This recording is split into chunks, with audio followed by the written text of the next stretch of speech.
शुरुआत करने से पहले हम आपसे माफी मांगना चाहते हैं, क्योंकि हमें पता है पढ़ने में और बोलने में मुझसे और मियर टीम से गलती हुई है। उसके लिए माफ करिएगा और जहां गलती हो आप मुझे कमेंट में जरूर बताएं। चलिए शुरू करते हैं। अध्याय 4, सबक 3, अपने काम से काम रखो। 1974 में मैकडॉनल्ड के मालिक रे क्रॉक से आग्रह किया गया कि वे ऑस्टिन में टेक्सास यूनिवर्सिटी में MBA की कक्षा में व्याख्यान दें। मेरा एक करीबी दोस्त कीथ कनिंघम वहां BA कर रहा था। बहुत अच्छी और प्रेरणादायी चर्चा के बाद कक्षा खत्म हो गई और विद्यार्थियों ने रे से पूछा कि क्या वे बियर के लिए उनके फेवरेट बार में चलेंगे। रे तैयार हो गए। जब सब लोगों के हाथ में बियर आ गई तब रे ने पूछा, मेरा असली बिजनेस क्या है? कीथ ने कहा। हर कोई हंस पड़ा। ज्यादातर MBA विद्यार्थियों को लगा जैसे रे मजाक कर रहे थे। किसी ने जवाब नहीं दिया, इसलिए रे ने दोबारा यही सवाल पूछा, आप लोगों की नजर में मेरा बिजनेस क्या है? विद्यार्थी दोबारा हंस दिए और आखिरकार एक बहादुर विद्यार्थी ने जोर से कहा, रे, दुनिया में ऐसा कौन है जो यह नहीं जानता कि आप हैमबर्गर बिजनेस में हैं? रे हंस दिए। मुझे मालूम था आप लोग यही कहोगे। वे एक पल के लिए रुके और इसके बाद उन्होंने कहा, लेडीज एंड जेंटलमैन, मैं हैमबर्गर बिजनेस में नहीं हूँ। मेरा असली बिजनेस रियल एस्टेट है। कीथ ने कहा कि रे ने अपने नजरिए को समझाने के लिए काफी समय लिया। अपने बिजनेस प्लान में रे जानते थे कि बिजनेस का मूल लक्ष्य हैमबर्गर फ्रेंचाइजी बेचना था, परंतु वे कभी भी हर फ्रेंचाइजी की लोकेशन को नहीं भूले। वे जानते थे कि रियल एस्टेट और इसकी लोकेशन हर फ्रेंचाइजी की सफलता में सबसे महत्वपूर्ण तत्व हैं। मूलतः वह आदमी जो फ्रेंचाइजी खरीद रहा था और रे क्रॉक के संगठन की फ्रेंचाइजी चेन का सदस्य बनता था, वह भी उस जमीन के लिए पैसे दे रहा था और उसे खरीद रहा था। आज मैकडॉनल्ड दुनिया में रियल एस्टेट का सबसे बड़ा अकेला मालिक है, जिसके पास कैथोलिक चर्च से भी ज्यादा रियल एस्टेट है। आज मैं के पास अमेरिका और दुनिया के दूसरे देशों में सबसे कीमती चौराहे और नुक्कड़ हैं। कीथ ने कहा कि यह उसकी जिंदगी का बहुत बड़ा सबका था। आज कीथ के पास कार धोने का बिजनेस है, परंतु उसका असली बिजनेस है कार धोने के गैरेज के नीचे का रियल एस्टेट। पिछले अध्याय के अंत में हमने यह बताया था कि ज्यादातर लोग दूसरों के लिए काम करते हैं, बस अपने लिए काम नहीं करते। फिर टैक्स के कारण सरकार के लिए काम करते हैं और आखिरकार बैंक के लिए काम करते हैं, जो उनके मॉर्टगेज का मालिक होता है। जब हम छोटे थे तो हमारे आसपास मैकडॉनल्ड का कोई फ्रेंचाइजी आउटलेट नहीं था, परंतु मेरे अमीर डैडी ने माइक और मुझे वही सबक सिखा दिया था जो टेक्सास यूनिवर्सिटी में रे क्रॉक ने सिखाया था। यह अमीरों का रहस्य नंबर 3 है। रहस्य है, अपने काम से काम रखो। लोगों की जिंदगी में पैसे की तंगी इसलिए आती है क्योंकि वे अपनी सारी जिंदगी दूसरों के लिए काम करते रहते हैं। कई लोगों के पास तो जिंदगी भर काम करने के बाद भी अपने लिए तो कुछ नहीं बच पाता। एक बार फिर एक चित्र 1000 शब्दों के बराबर है। यहाँ एक इनकम स्टेटमेंट और बैलेंस शीट का चित्र दिया गया है, जो रे क्रॉक की सलाह का सबसे अच्छा उदाहरण है। हमारी वर्तमान शिक्षा पद्धति आज के युवाओं में अकादमिक कुशलताएं विकसित कर उन्हें अच्छी नौकरियां दिलाने के लिए तैयार करती है। उनकी जिंदगी उनकी तनख्वाह के चारों तरफ घूमती है, या जैसा पहले बताया जा चुका है, उनकी आमदनी वाले कॉलम के चारों तरफ। और ज्यादा अकादमिक कुशलताओं को विकसित करने के बाद वे अपनी व्यावसायिक योग्यताओं को बढ़ाने के लिए और ऊंची शिक्षा हासिल करते हैं। वे इंजीनियर, वैज्ञानिक, रसोइये, पुलिस अफसर, कलाकार, लेखक इत्यादि बनने के लिए पढ़ाई करते हैं। उनकी व्यावसायिक योग्यताएं उन्हें काम करने और पैसा कमाने का मौका देती हैं। परंतु ध्यान रहे, आपके प्रोफेशन और आपके बिजनेस में बहुत बड़ा अंतर है। मैं अक्सर लोगों से पूछता हूँ, आपका बिजनेस क्या है? और वे कहते हैं, मैं एक बैंकर हूँ। फिर मैं उनसे पूछता हूँ कि क्या वे बैंक के मालिक हैं? और सामान्यतः उनका जवाब होता है, नहीं, मैं वहाँ काम करता हूँ। इस तरह उन्होंने अपने प्रोफेशन और अपने बिजनेस को एक ही समझ लिया है। उनका प्रोफेशन एक बैंकर का हो सकता है, परंतु उनका अपना बिजनेस कुछ भी नहीं है। रे क्रॉक अपने प्रोफेशन और अपने बिजनेस के बीच के अंतर को बहुत अच्छी तरह जानते थे। उनका प्रोफेशन हमेशा वही था, वे एक सेल्समैन थे। एक समय वे मिल्क शेक के लिए मिक्सर बेचते थे और कुछ ही समय बाद वे हैमबर्गर फ्रेंचाइजी बेचने लगे। हालांकि उनका प्रोफेशन हैमबर्गर फ्रेंचाइजी बेचने का था, परंतु उनका बिजनेस आय दिलाने वाले रियल एस्टेट को इकट्ठा करना था। स्कूल के साथ एक समस्या यह है कि आप जो विषय पढ़ते हैं आप यही बन जाते हैं। उदाहरण के लिए, अगर आप कुकिंग का अध्ययन करते हैं तो आप शेफ बन जाते हैं। अगर आप कानून का अध्ययन करते हैं तो आप वकील बन जाते हैं, और अगर आप ऑटो मैकेनिक्स का अध्ययन करते हैं तो आप मैकेनिक या मैकेनिक बन जाते हैं। जो पढ़ा जाए वहीं बन जाने में घरलती यहाँ होती है कि लोग अपने काम से काम रखना भूल जाते हैं। वे अपना सारा जीवन दूसरे के काम पर ध्यान देने में लगा देते हैं और इस तरह उसको अमीर बनाते हैं। आर्थिक रूप से सुरक्षित बनने के लिए किसी आदमी को अपने काम से काम रखने की जरूरत है। आपका बिजनेस आपके संपत्ति वाले कॉलम के चारों तरफ घूमता है, जो आपकी आमदनी वाले कॉलम के विपरीत होता है, जैसा पहले बताया जा चुका है। नंबर 1 नियम यह जानना है कि संपत्ति और दायित्व के बीच अंतर होता है और इसलिए हमें संपत्ति ही खरीदनी चाहिए। अमीर लोग अपने संपत्ति वाले कॉलम पर ध्यान देते हैं, जबकि बाकी सभी लोग अपने इनकम स्टेटमेंट पर ध्यान देते हैं। इसीलिए हमें यह बहुत सुनने में आता है, मुझे ज्यादा तनख्वाह की जरूरत है, काश कि मुझे प्रमोशन मिल जाए। मैं एक बार फिर स्कूल जाकर कुछ और प्रशिक्षण लेने वाला हूँ ताकि मैं बेहतर नौकरी पा सकूं। मैं ओवर टाइम करने वाला हूँ। शायद मुझे कोई पार्ट टाइम काम मिल जाए। मैं 2 सप्ताह में नौकरी छोड़ रहा हूँ। मुझे एक नई नौकरी मिल गई है जिसमें तनख्वाह ज्यादा है। कई समूहों में ये समझदारी के विचार हैं, परंतु अगर आप रे क्रॉक की बात समझ लेते हैं तो ऐसा करके आप अपने काम से काम नहीं रख रहे हैं। ये सभी विचार अपना पूरा ध्यान आमदनी वाले कॉलम पर केंद्रित किए हुए हैं, और अगर अतिरिक्त धन का उपयोग आमदनी बढ़ाने वाली संपत्तियों को खरीदने में किया जाता है तभी वह आदमी आर्थिक रूप से सुरक्षित हो सकता है। गरीब और मध्य वर्ग के ज्यादातर लोग आर्थिक रूप से पुरातनपंथी होते हैं, यानी मैं जोखिम नहीं उठा सकता, यानी कि उनका कोई आर्थिक आधार नहीं होता। वे अपनी नौकरियों से चिपके रहते हैं, खेल को सुरक्षित तरीके से खेलते हैं। जब कंपनियों का आकार छोटा होने लगा तो लाखों करोड़ों लोगों को पता चला कि जिसे वे अपनी सबसे बड़ी संपत्ति मानते थे, यानी कि उनका घर, वह उन्हें जिंदा भार रहा है। उनकी घर नामक संपत्ति हर माह उनकी जेब से पैसे निकलवा रही थी। उनकी कार, उनकी दूसरी संपत्ति भी उन्हें जिंदा मार रही थी। गैरेज में रखे $1000 में खरीदे गए उनके गोल्फ क्लब अब $1000 के नहीं रह गए थे। नौकरी की सुरक्षा न होने के कारण अब उनके पास जीवनयापन का कोई आधार नहीं बचा था। उनके विचार में जो संपत्तियां थीं, ये पैसे के संकट के समय में उनकी कुछ भी मदद नहीं कर सकती थीं। मैं यह मानकर चल रहा हूँ कि हम में से ज्यादातर ने मकान खरीदने या कार खरीदने के लिए बैंकर से लोन के लिए आवेदन फॉर्म भरा है। नेटवर्थ खंड पर नजर डालना हमेशा रोचक रहता है। यह रोचक इसलिए होता है क्योंकि इससे हम जान पाते हैं कि बैंकिंग और अकाउंटिंग में किन चीजों को संपत्तियों माना जाता है।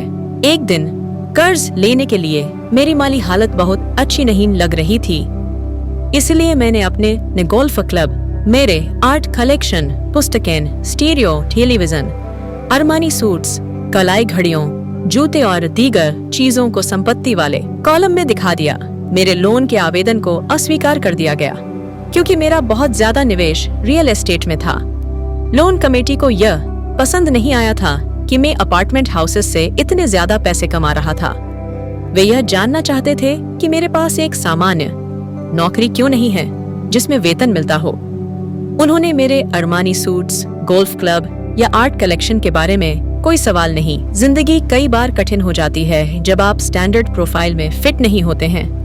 मैं हर बार चौंक जाता हूँ जब मैं किसी को यह कहते हुए सुनता हूँ कि उनकी नेट वर्थ $10 लाख है या $1 लाख है या ऐसा ही कोई और आंकड़ा। नेटवर्थ के सटीक न होने का एक खास कारण यह है कि जिस पल आप अपनी संपत्तियों को बेचना शुरू करते हैं, आपको प्राप्तियों पर टैक्स चुकाना पड़ता है। इतने सारे लोग अपने आप को पैसे के गहरे संकट में डाल लेते हैं जब उनकी आमदनी कम हो जाती है। पैसा जुटाने के लिए वे अपनी संपत्तियां बेचते हैं। पहले तो उनकी व्यक्तिगत संपत्तियां सामान्यतः उस मूल्य से बहुत कम में बिकती हैं जो उनकी बैलेंस शीट में दिखाया गया है। या अगर संपत्तियों को बेचने से कोई फायदा होता है तो उस पर टैक्स लगा दिया जाता है, तो एक बार फिर सरकार फायदे में से अपना हिस्सा ले लेती है और इस तरह कर्ज से उबरने के लिए जुटाई जाने वाली रकम को कम कर देती है। अपने काम से काम रखना शुरू कर दें। दिन की नौकरी को करते रहें, परंतु असली संपत्तियों को खरीदना भी शुरू कर दें। परंतु ऐसे दायित्वों या व्यक्तिगत चीजों से बचें जिनकी कीमत एक बार घर लाने पर कम हो जाए। आप जिस क्षण एक नई कार शोरूम से बाहर ले जाते हैं, उसकी कीमत 25% कम हो जाती है। यह सच्ची संपत्ति नहीं है, हालांकि आपके बैंकर भी इसे संपत्ति मानते हैं। मेरा $400 का नया टाइटेनियम ड्राइवर खरीदने के कुछ ही मिनटों बाद $150 मूल्य का हो गया था। वयस्कों के लिए यही सही है कि अपने खर्च कम कर लें, अपने दायित्वों को घटा लें और मेहनत से ठोस संपत्तियों का आधार बना लें। उन युवा लोगों को जिन्होंने अभी घर नहीं छोड़ा है, यह सिखाया जाना चाहिए कि संपत्ति और दायित्व के बीच क्या फर्क होता है। घर छोड़ने से पहले ही उन्हें संपत्ति वाले कॉलम को बनाने की प्रेरणा दी जानी चाहिए। इसके पहले कि वे घर छोड़े, शादी करें, घर खरीदें, बच्चे पैदा करें, खतरनाक आर्थिक स्थिति में फंसे, ये मन्ना की माली नहीं, नौकरी को कसकर पकड़े रहें और हर चीज को उधार खरीदें।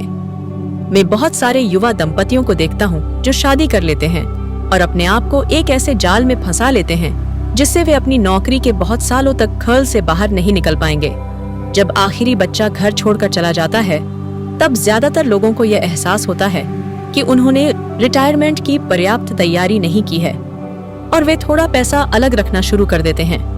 फिर उनके अपने मम्मी डैडी बीमार हो जाते हैं और उन पर नई जिम्मेदारियां आ जाती हैं। तो मैं आपको या आपके बच्चों को किस तरह की संपत्तियों के संग्रह की प्रेरणा दे रहा हूँ? मेरी दुनिया में असली संपत्तियों कई तरह की होती हैं। 1. ऐसे बिजनेस जिनमें मेरे होने की जरूरत न हो। मैं उनका मालिक जरूर हूँ, परंतु उन्हें दूसरे लोग चलाते हैं। अगर मुझे वहाँ काम करना पड़े तो यह बिजनेस नहीं होगा, यह मेरी नौकरी होगी। 2. स्टॉक, जी दोस्त सी। 3. बॉन्ड, 4. Mutual fund, 5. आमदनी देने वाला रियल एस्टेट, 6. Notes, IOU, 7. बौद्धिक संपदा जैसे संगीत, पटकथा, पेटेंट इत्यादि से मिलने वाली रॉयल्टी, 8. और ऐसी हर चीज जो कीमती है, जो आमदनी देती है और जिसका मूल्य बढ़ जाता है और जिसका बाजार तैयार है। जब मैं एक छोटा बच्चा था तो मेरे पढ़े लिखे डैडी ने मुझे एक सुरक्षित नौकरी ढूंढने की सलाह दी। दूसरी तरफ मेरे अमीर डैडी ने मुझे ऐसी संपत्तियों को इकट्ठा करने की सलाह दी जिन्हें मैं पसंद करता था। अगर तुम इन्हें पसंद नहीं करते होगे तो तुम इनका ध्यान नहीं रख पाओगे। मैं रियल एस्टेट इसलिए इकट्ठा करता हूँ क्योंकि मुझे इमारतों और जमीन से प्यार है। मैं उनके लिए शॉपिंग करना भी पसंद करता हूँ। मैं सारा दिन उनको निहार सकता हूँ। जब समस्याएं आती हैं तो समस्याएं उतनी बुरी नहीं होती कि उनके कारण रियल एस्टेट के लिए मेरा प्यार कम हो जाए। ऐसे लोग जो रियल एस्टेट से नफरत करते हैं, उन्हें इसे नहीं खरीदना चाहिए। मुझे छोटी कंपनियों के स्टॉक से भी प्रेम है, खासकर नई कंपनियों के स्टॉक से। इसका कारण ये है कि मेरे शुरुआती सालों में मैं बड़े संगठनों में काम कर चुका हूँ, जैसे कैलिफोर्निया के स्टैंडर्ड में, यूसी स्केलानिया, जेरोक्स कॉर्पोरेशन में। मैंने इन संगठनों में बिताए समय का मजा लिया है और मेरे पास कई सुखद यादें हैं, परंतु भीतर से मैं कंपनी में काम करने वाला आदमी नहीं हूँ। मुझे एक कंपनी शुरू करना अच्छा लगता है, परंतु उन्हें चलाना मुझे उतना अच्छा नहीं लगता। इसलिए मैं जो शेयर खरीदता हूँ वे भी सामान्यतः छोटी कंपनियों के होते हैं और कई बार तो मैं कंपनी शुरू करता हूँ और उसे सार्वजनिक बना देता हूँ। नए स्टॉक के शेयर में किस्मत चमक सकती है और मुझे यह खेल पसंद है। कई लोग कम पूंजी वाली कंपनियों से डरते हैं और उन्हें खतरनाक कहते हैं, और वे खतरनाक हैं भी, परंतु खतरा हमेशा कम हो जाता है अगर आप निवेश से प्रेम करते हैं, उसे समझते हैं और खेल को अच्छी तरह से जानते हैं। छोटी कंपनियों के साथ मेरी रणनीति ये होती है कि 1 साल में अपने शेयर बेच दिए जाएं। दूसरी तरफ मेरी रियल एस्टेट की रणनीति छोटी प्रॉपर्टी से शुरू करने की होती है। फिर मैं उस छोटी प्रॉपर्टी को बेचकर उससे थोड़ी बड़ी प्रॉपर्टी ले लेता हूँ और इस तरह अपने फायदे पर टैक्स चुकाने से बचता रहता हूँ। इस रो प्रॉपर्टी की वैल्यू में नाटकीय बढ़ोतरी होती है। मैं सामान्य तौर पर रियल एस्टेट को 7 साल से कम समय अपने पास रखता हूँ। वर्षों तक जब मैं मरीन कॉपियाओ और जेरोक्स में था, तब भी मैंने वही किया जो मेरे अमीर डैडी ने मुझे सिखाया था। मैं अपनी दिन की नौकरी करता था, अदेसी या थी, परंतु मैं अपने काम से काम भी रखता था। मैं अपनी संपत्ति वाले कॉलम में कुछ न कुछ करता रहता था। मैं रियल एस्टेट और छोटे स्टॉक्स की खरीद फरोख्त भी करता था। अमीर डैडी ने हमेशा पैसे की समड़ा के महत्व पर जोर दिया था। जितनी अच्छी तरह मैं अकाउंटिंग और कैश मैनेजमेंट को समझ सकता था, उतनी ही अच्छी तरह मैं निवेशों का विश्लेषण कर सकता था और आखिरकार खुद की कंपनी शुरू कर सकता था और उसे सफल बना सकता था। जब तक कि कोई पहले से ही ऐसा न सोच रहा हो, मैं किसी को अपनी कंपनी बनाने के लिए प्रोत्साहित नहीं करता। जानता हूं कि कंपनी चलाने में कितना झंझट होता है और मैं नहीं चाहता कि आप उस झंझट में फंसे। कई बार ऐसा भी समय आता है जब लोगों को रोजगार नहीं मिलता और उनके लिए कंपनी शुरू करना एक समाधान होता है, परंतु सफलता के अवसर बहुत कम है। 10 में से 9 कंपनियों 5 साल में डूब जाती है। पहले 5 साल में जो कंपनियां बची रहती हैं, उनमें से भी 10 में से 9 कंपनियां बाद में बंद हो जाती हैं। तो अगर आपकी पहले से ही अपनी कंपनी शुरू करने की इच्छा हो, तभी मैं इसकी सलाह दूंगा। अन्यथा अपनी दिन की नौकरी करते रहें और अपने काम से काम रखें। जब मैं कहता हूं कि अपने काम से काम रखें, तो मेरा यह मतलब है कि आप अपनी संपत्ति वाले कॉलम को ज्यादा मजबूत बनाते रहें। एक बार इसमें $1 जाए तो वह बाहर न निकल पाए। इसे इस तरह सोचें कि जब $1 आपकी संपत्ति वाले कॉलम में जाता है, तो वह आपका कर्मचारी बन जाता है। पैसे के बारे में सबसे अच्छी चीज यह है कि यह हर दिन 24 घंटे काम करता है और ऐसा पीढ़ियों तक कर सकता है। अपनी दिन की नौकरी करते रहें, एक अच्छे मेहनती कर्मचारी की तरह काम करें, लेकिन बानियात तीर से, परंतु अपने संपत्ति वाले कॉलम को बढ़ाते रहें। जब आपका कैश फ्लो बढ़ता है, तब आप कुछ विलासिता की चीजें खरीद सकते हैं। इस बारे में एक महत्वपूर्ण तथ्य यह मायूनेव में से है कि अमीर लोग विलासिता की चीजें सबसे बाद में खरीदते हैं, जबकि गरीब और मध्य वर्गीय लोग विलासिता की चीजें सबसे पहले खरीदते हैं। गरीब और मध्य वर्गीय लोग अक्सर बड़े घर, हीरे, फर, ज्वेलरी या नाव जैसी विलासिता की चीजें इसलिए खरीद लेते हैं ताकि वे अमीर दिख सकें। वे अमीर दिखते हैं, परंतु असल में वे उधार के दलदल में गहरे भैंसते चले जाते हैं। ये लोग जिनके पास पीढ़ियों से पैसा है, जो लंबे समय से अमीर हैं, वे अपने संपत्ति वाले कॉलम को सबसे पहले बनाते हैं। फिर संपत्ति वाले कॉलम से होने वाली आमदनी उनके लिए विलासिता की चीजें खरीद लेती है। रारीच और मध्य वर्गीय लोग अपनी खून पसीने की कमाई और बच्चों की विरासत की कीमत पर विलासिता की चीजें खरीदते हैं। सच्ची विलासिता असली संपत्ति में निवेश करने और उसे विकसित करने का प्रोत्साहन है। उदाहरण के तौर पर, जब मेरी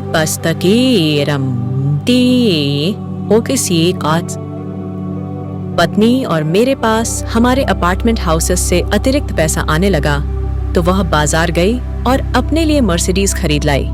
इसमें जरा सी भी मेहनत या जोखिम नहीं था, क्योंकि अपार्टमेंट हाउस के कारण उसने कार खरीदी थी, परंतु उसे इसके लिए 4 साल तक इंतजार करना पड़ा था, जब रियल एस्टेट पोर्टफोलियो बढ़ रहा था, और आखिरकार उसने इतना अतिरिक्त पैसा दे दिया कि कार खरीदी जा सके। परंतु मर्सिडीज की यह विलासिता दरअसल एक सच्चा पुरस्कार है, क्योंकि उसने यह साबित कर दिया था कि वह अपने संपत्ति वाले कॉलम को सही तरह से बढ़ाना जानती है। अब उसके लिए उस कार की कीमत सामान्य रूप से खरीदी गई कार से कहीं ज्यादा है। ज्यादातर लोग अक्सर इच्छा जागने पर बिना सोचे समझे जाते हैं और कड़र्जा पर कार या विलासिता की कोई और चीज खरीद लाते हैं। हो सकता है कि वे जिंदगी से ऊब चुके हों या उन्हें सिर्फ एक नए खिलौने की जरूरत हो। कर्ज पर विलासिता की चीज खरीदने से देर सबेर वह आदमी उस चीज से चिढ़ने लगेगा, क्योंकि उसके कारण जो कर्ज लिया गया है वह एक भार बन जाएगा। एक बार आप अपने बिजनेस को बनाने, उसमें निवेश करने का समय निकाल लेते हैं, तो फिर आप उसमें जादू की छड़ी घुमा सकते हैं, जो अमीरों का सबसे बड़ा रहस्य है। यह रहस्य अमीरों को भीड़ में सबसे आगे रखता है। अपने काम से काम रखने का इनाम जो आपको उस राह पर चलने के लिए मिलता है जिस पर अमीर लोग चलते हैं। यदि आप लोग चैप्टर वाइज चैप्टर पढ़ना चाहते हैं तो प्लेलिस्ट का लिंक डिस्क्रिप्शन में दिया गया है और नई पुस्तक के लिए हमारे चैनल को सब्सक्राइब करें। हम विभिन्न भाषाओं में HD गुणवत्ता वाली ध्वनि व सर्वश्रेष्ठ ऑडियो बुक प्रदान करते हैं। यदि आप कोई सर्वश्रेष्ठ ऑडियो बुक चाहते हैं तो कृपया मुझे कमेंट करें। मैं आपको उत्तर देने का प्रयास करूंगा और आपकी पसंद के अनुसार ऑडियो बुक बनाऊंगा। धन्यवाद।